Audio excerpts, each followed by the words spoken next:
back to this episode of Random Life on Monday.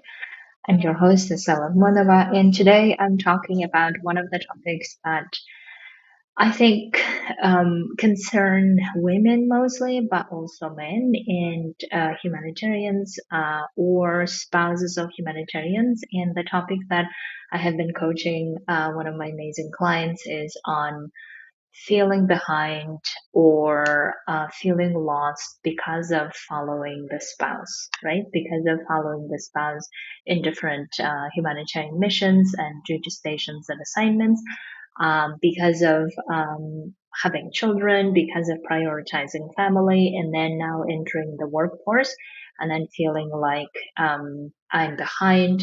I should have been a lot further in my career than I am.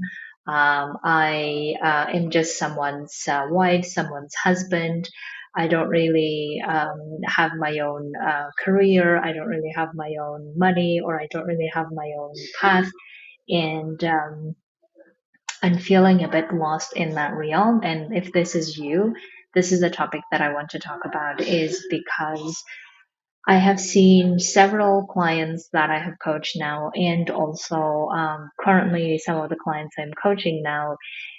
If we keep feeling lost, if we keep feeling behind in our careers, then typically what is how we show up then in our conversations with other people, how we show up in our networking events with other people, it's so affecting the way that we're showing up because of the identity that somehow we have taken over.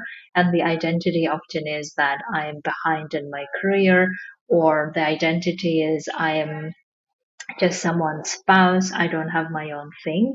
And the even the part that's so fascinating with one of my coaching clients that I was coaching recently is where she had children, and also she obtained her PhD, and still she kept telling herself that she hasn't done anything in this period.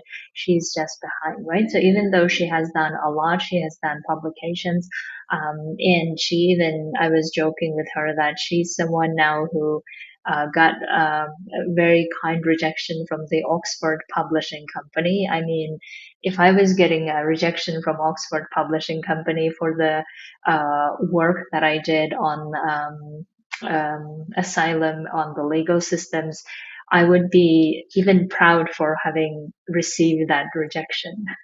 So that's why I see now that some of the humanitarians that I coach, they just keep telling themselves that they haven't done anything in this period. They haven't done something on their own, and then they just feel like this identity of I'm lost, or identity of I'm behind. When we do that, this is what happens, right? So one of my clients was telling me that when she goes and hangs out with colleagues of her husband, she just keeps feeling like she needs to explain a lot as to what she's doing, that she's just not a wife, but she's also doing other things, or like feeling defensive in some ways, or maybe the other thing that we tend to do oftentimes is we tend to, even when we're working with other people, right? So we tend to then um, feel like we're asking for a favor. This is, I think, one of the biggest downside or biggest impact that we may have from this identity of I'm behind, or I'm like no one unless I have this job. This type of identity has such a negative impact on our mindset, and therefore how we show up, right? So in this case, this client was telling me that she just feels like she needs to ask for a favor from other people. She needs to prove how great she is, so that she can just ask for them, if you just give me one chance, that I will show you how great I am, even though she's amazing. But because of her mindset that she keeps telling herself she hadn't done anything. She hadn't really worked on anything, even though she had a PhD, or she worked on a PhD, right? So you can see how much this identity that we take over, the story that we make it into our identity of I am really no one except being someone's spouse and wife. I'm behind, I'm lost, and these type of stories that we keep telling ourselves, they just slowly and creepily become part of our identity. And when they become our identity, we tend to then keep wanting to get people's attention, or keep wanting to be discovered, keep wanting to be recognized, or keep wanting to ask for favors from other people, and therefore undermining our qualifications, undermining our experience, undermining all of the abilities and all of the skills that we have. And also, we don't really demonstrate them with confidence. We don't really demonstrate the way that we would have if we just are transitioning from one thing to another, right? And we just continue like tiptoeing and like hiding is not the right word, but hopefully you will give me a chance so I can prove to you kind of energy, instead of being in the here is here are the skills and amazing experience I have, and here is how I would love to work with you and get this opportunity so I can work on this cause that I really want to. We don't really show up that way, right? So that's why the the biggest work that I really suggest to work on for people in this situation, people who keep telling themselves that they're behind, people who keep telling themselves that they're lost. I want you to work on your identity of these stories not defining you, right? These stories not defining you in the way that you become the victim of those stories that you just keep telling yourself over and over again, and then you just feel like you it feels so true, and therefore you don't even recognize how much this is affecting you, how much this is affecting now your confidence in going to the workforce, how much it's affecting you talking to other people, to other like networking, how much this is affecting you, right? So therefore we need to first start with the identity of whether we want to continue the story or not, right? When I talk about this a lot, people tell me that, yes, I don't want that story anymore, but also we don't really recognize how the consequences of those stories are, right? Because some of the consequences of these stories, because we keep showing up in this way of undermining ourselves, we then keep showing to ourselves how we're actually behind, right? We keep comparing ourselves to other people. We keep telling ourselves how we're not good as XYZ people. We keep telling ourselves how we need to now make up for all the things and being in rush, and therefore ending up be feeling behind anyway. Do you see what I'm saying? So therefore the identity is so crucial in whatever we do or don't do.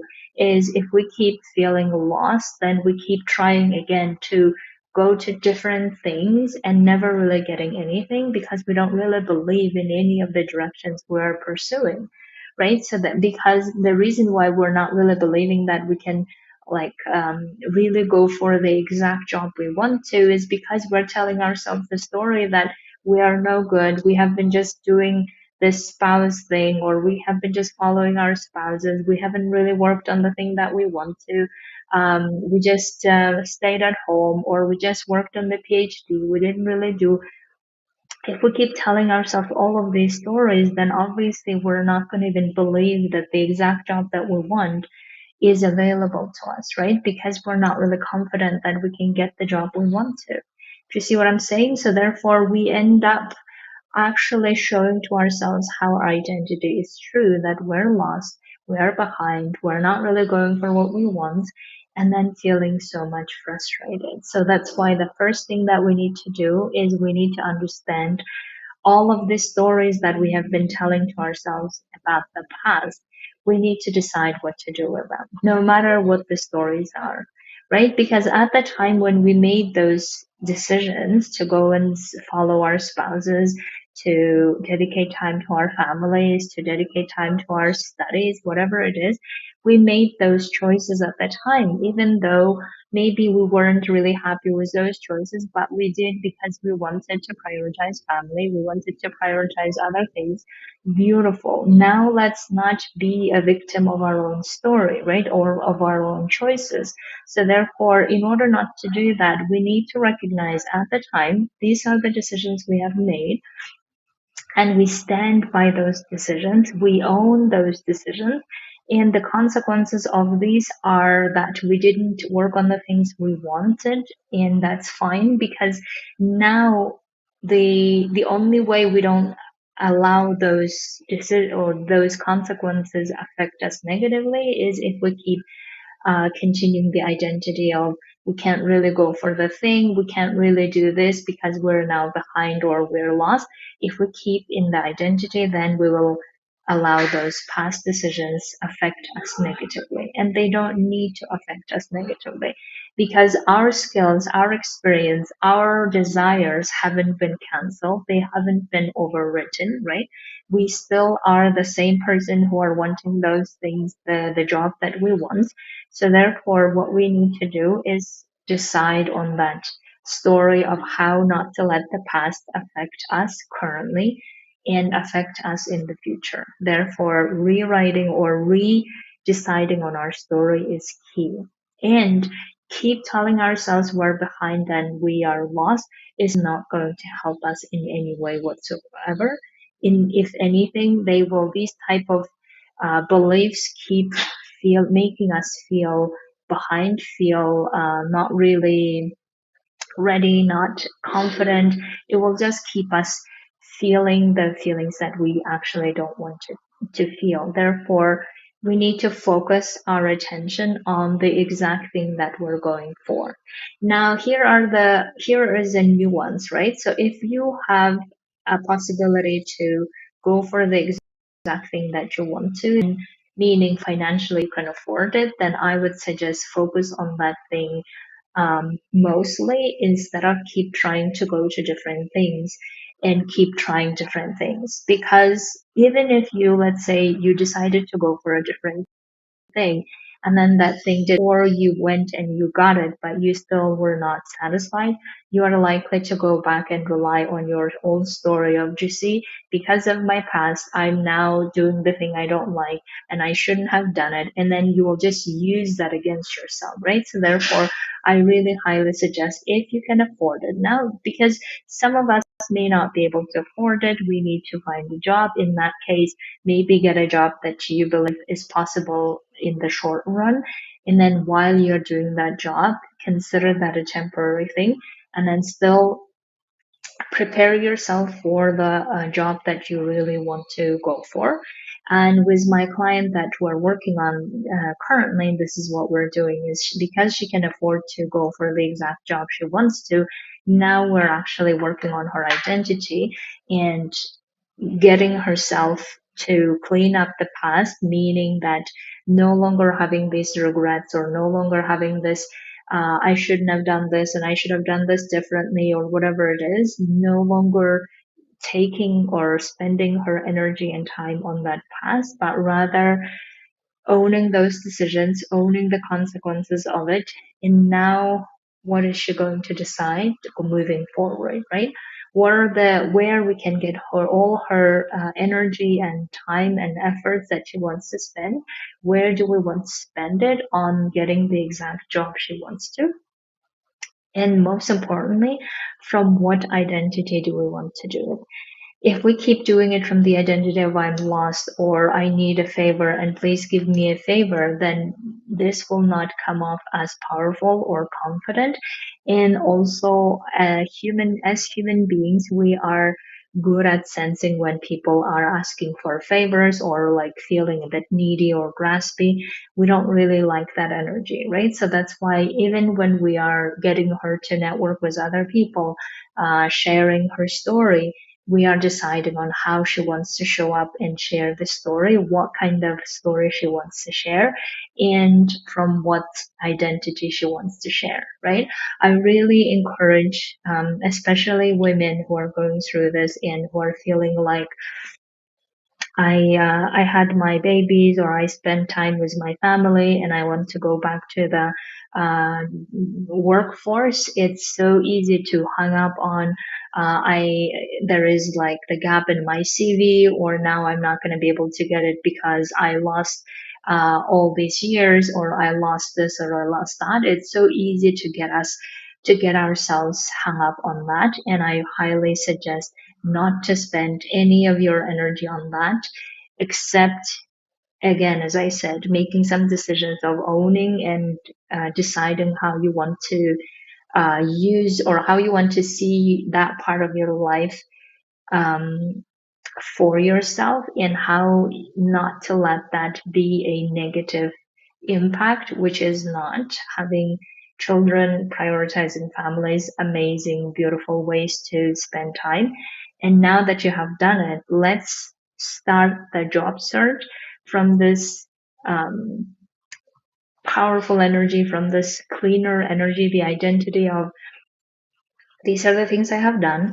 Now I want to focus on these things, and let's go all in focusing on this and getting the exact job I want. And here are the ways I want to get it, get this job. And when I'm networking, when I am talking to other people, when I am searching about this, when I am going on interviews, here is the identity I want to act from. Here is the identity I want to show what I'm capable of, and what I can do for them, and how I want to contribute to that job, and um, and showing up that way instead of I'm behind, or I'm lost, or people should be giving me favors, right? So you can see how powerful our identities are, or how powerful our stories about our lives are in even shaping up our identities. Excuse me. And I really want to bring to awareness to many people listening to me that as long as we keep the story that we are victim of the past, then we continue being victim of the past, and we continue allowing the past, the parts of the past that maybe we don't really like, or maybe we are now regretting. We don't want that past to be impacting us going forward. If we don't want to do that, then we also need to be aware of what story we're telling ourselves and how that story is becoming our identity. And as long as we keep having that identity, then we will continue letting it affect our future. So now, some of the times we may have difficulty knowing what's our identity, or knowing that how to really find out if this is our identity or not. And some of the ways that you can find out is how oftentimes you explain to yourself why you're not having the job you want to. How often do you tell other people that what are you doing now and what would you like to do? And especially, how do you feel? This is how you understand where your identity is, right? So if you feel stressed, or if you feel powerless, or if you feel like, I should have gotten this one and I didn't have this, and I must just not be good at this, or I must be a failure, or I must be behind. If we keep having these type of feelings over and over, those feelings then become our identity, meaning that they start defining who we are and how we show up in the world. And the once we recognize these feelings, once we recognize how we're telling about our story to others, or how we feel like we are maybe justifying or defending what we're doing and what we're not doing, these are the indications that we can start understanding, wait a minute, why am I trying to justify what I did before? Why am I trying to um, tell everyone that this was a break, and even though I did my PhD in the meantime, and I just keep telling everyone that I'm not doing anything, right? Why am I in that space, which is actually factually even not true? And even if, let's say, we didn't do anything while we're raising kids, I mean, that's a great mission to have, right? This is one of the challenging and also the biggest, greatest mission we can have, especially as women. Therefore, why are we trying to justify it, or defending it, or like feeling behind when we could actually say, amazing, I have done this part now of my life that I really wanted. Now let's embark upon the other part of my life, which I really want to. And in order to do this, this is who I am, and this is what I'm capable of, and this is what I'm going to do to get the job, the exact job that I want to. So this is really my wish for everyone, and therefore I really hope that you will pay attention to what's the identity that's defining as you go move forward to getting the job you want to, and if that identity is not serving you, how you want to change it, and also how you go exactly for the job you want to, instead of feeling like you can just settle for the less since you have made the breaks and since this and since that, and not really being satisfied with what you have. That's exactly the type of life that I would love for you to avoid it. So therefore, my dears, if you need help on this, on identifying, especially detecting what's the current identity that's shaping you as you are embarking for a job search, right? Especially, and also how to change that identity to the part, to the story that really actually tells the truth and the story that you feel powerful about, and then going off making your dream job happen. That's what I would love to help you get to. So if you need help on this, absolutely come coach with me. And I'm doing this now, group coaching, and I would love to invite you to come to group coaching where we can do this work together with so many humanitarians in one room. So I would love for you to join that group coaching program as well. Thank you so much. Have a beautiful week, everyone, and I will speak to you